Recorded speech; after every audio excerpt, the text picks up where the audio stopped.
have to say that in American history of serial killers, the Ladybird Lake Killer has got to be the most outrageous and mysterious killings because of the response of the Austin Police Department and their continued downplaying every single death. And I speak as somebody who has lived around a lake for, oh my gosh, let's see, about 13 years. And no, it is not normal for people to say, well, they, water and drinking, it's just bad to have.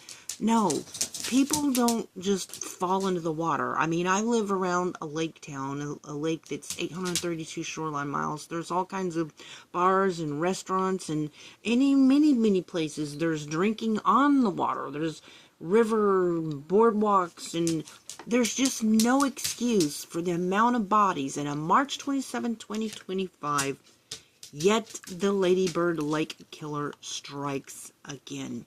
Yes, this time a white woman was found, and of course the Austin police says the death was an isolated incident with no threat to the public and stated that no foul play was suspected.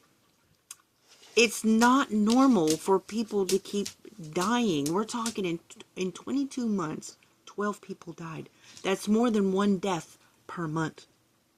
This is not okay for the police department and for the public who have filed petitions to demand that they recognize that this is a problem, that there's either a string of killers or there's something wrong.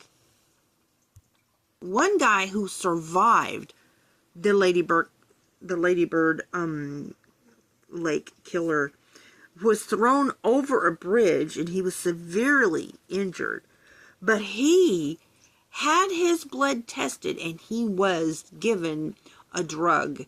And so it is not even making public knowledge on whether or not these people who are being found are even being tested for these drugs. They're just automatically saying no foul play. It's a common thread from the Austin officials when a body is found near Ladybird Lake because of the accusations of a serial killer in the area with the coin name Rainy Lake Killer or Ladybird Lake Killer.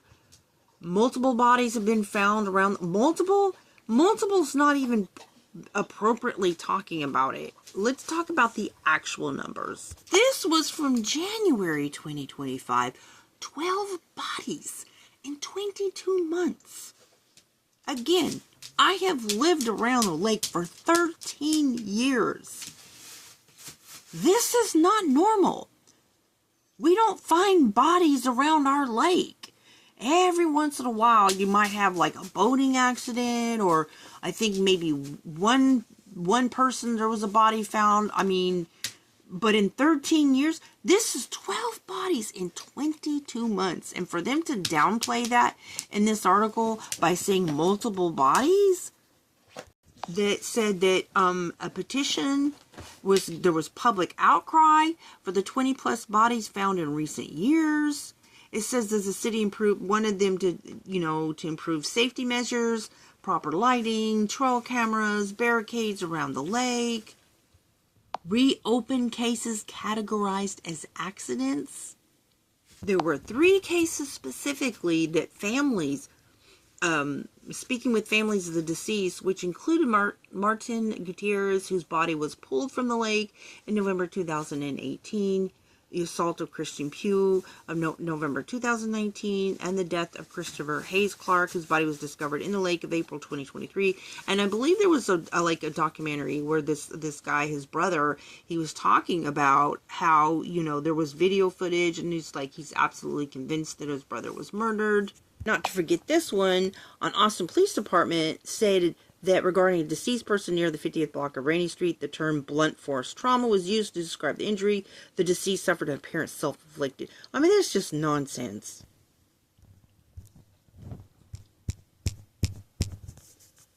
And of course, people are just getting more angry as they just keep putting this stuff out.